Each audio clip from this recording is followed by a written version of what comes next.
So 5:30க்குலாம் வந்து station வந்துட்டோம். இந்த ட்ரெயின் பார்த்தீங்கன்னா வந்து சதாப்தி எக்ஸ்பிரஸ்.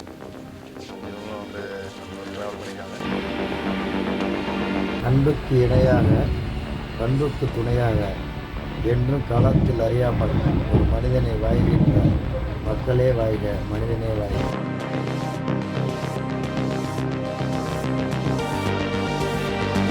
நல்லா இருக்குல்ல, இது அப்படியே இதுதான் ஸ்டேஷன், வாஸ்கோ ட காமா ஸ்டேஷன். ஸோ இந்த கடையில் தான் வந்து வண்டி எடுத்திருக்கோம். 60,000 கிலோமீட்டர் ஓடி இருக்குது.